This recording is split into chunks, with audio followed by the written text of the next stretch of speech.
friends, it's Nancy, and I'm here to do a flip through of this very big book. It's 8 inches wide and, sorry, I'm trying to get a piece of tape off my finger, and 11 inches tall. I had to remove the original spine because it was just hanging there by threads. So I've created a new curved spine.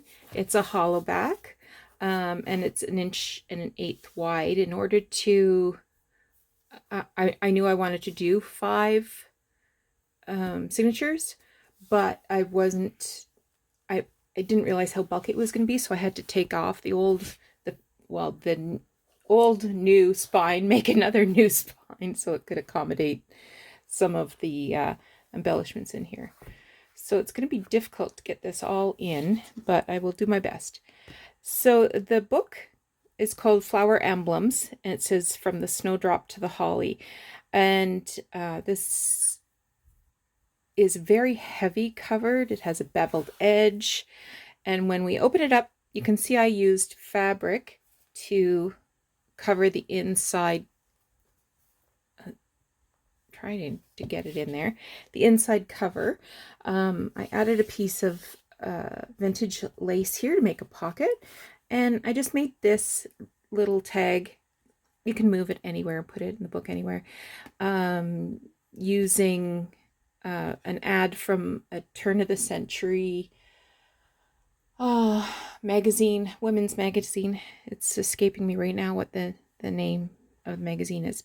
Anyway, the original front title page, and you can see this is from 1871. So this is an old book.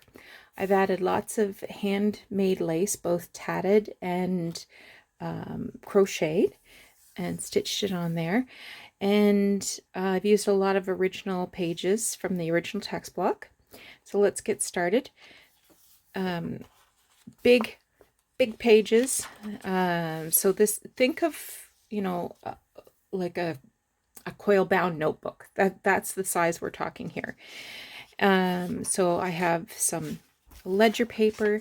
This is a page from a book about flowers, and I've stitched it onto this other book page. Now, when I show you that, I'll explain that. This is tea-dyed paper from a gardening journal. And this book contains the flips that I made last Friday. So this one is a collage. It flips out. Here's some tea-dyed music manuscript paper. And I have made this little tuck here using a book page from a vintage math book, a little cutout of this Victorian lady and a big floral. These flower pages came from a vintage, I think a 1920s encyclopedia. This little paper clip, I was inspired by, well, I shouldn't say inspired, I'd completely copied and stole this idea from Corey Dahman. She posted this tutorial yesterday. So it's a paper clip, and then it has a little pocket, and inside I've just got a page from a green stamps book. So I use vintage lace, and this is an actual vintage 1930s cigarette card. Yeah, and I just added this little tag. Yeah, if my brain will help me remember, I will try to link the video below. Here is another little flip out. And inside I've got a piece of stationery from a hotel, and this is genuine ephemera. This is a glassine bag. Now this is from a coloring book featuring William Morris designs. So one side is in color, the other side is a cream, and then white, so you can color it yourself if you like. These two pictures are from the original text. So it's showing some snowdrops here and some crocuses. Some manuscript paper. Another beautiful floral. Here we have this little flip out with a little notebook. This is from a encyclopedia. I made this little tuck spot. I'll show that. And poked some holes and put some French knots where the hollyhocks are. I think that turned out kind of pretty. Another flip out using a vintage button card. Here's some more William Morris. Another page from the original book.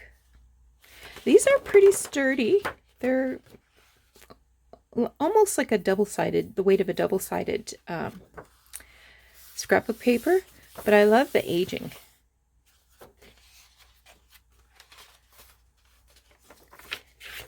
Another flip out made from a collage of tags.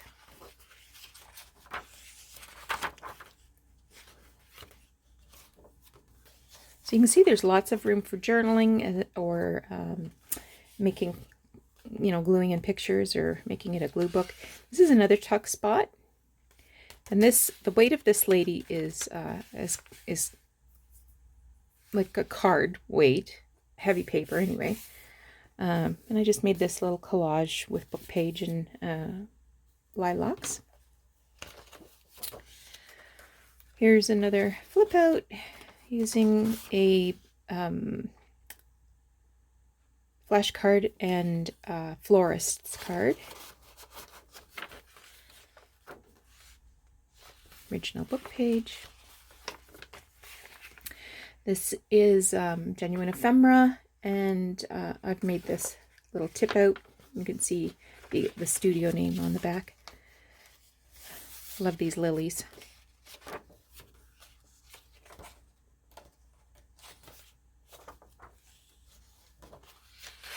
Here's another image that I stitched some French knots, and these are this is embroidered with silk embroidery ribbon. So I made these little roses down here, and inside I have another piece of genuine ephemera, and this is a marriage certificate from 1886. So this is William Mossman and Sarah Jones. Isn't that beautiful? So I'm just tucking it in here. I have not changed anything about it from the way I got it. It was folded up like that. So you can scan it and use the images, whatever you want to do with it. Some more of that beautiful William Morris. Here's a flip out using tags. This is a genuine ephemera vintage tag. Here's some more images from the original text block.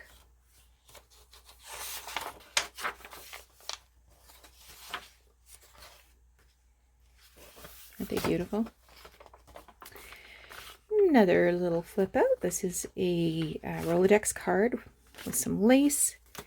This is an envelope with a collage on it, and inside I've tucked a little piece of paper. Also genuine ephemera. It came from this book of autographs from 1929. So I just took I took the book apart just now and took one of the little autographs out.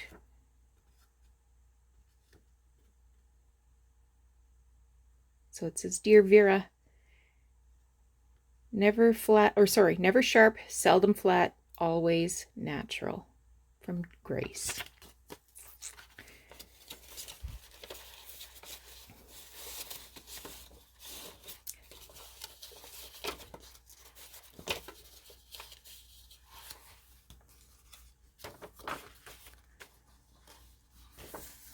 coloring book page.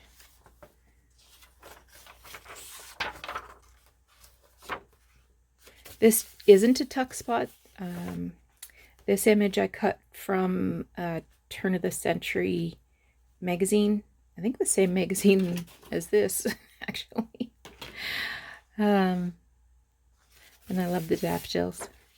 And here is another pocket at the back. This this last page here was in the front of the original book. But because it was blank, mostly blank on both sides, I thought it was a good addition to this journal. So, and this is the back. If you're seeing this video, this journal is for sale, and the video, or sorry, the listing is on my Etsy store, which you can find the link below. I will be working on some other journals this weekend. The two fabric ones that I showed earlier this week. I don't know what I'm doing, but it's time to get back into doing some junk journaling. All right, you take care. Have a great day. We'll talk to you again soon.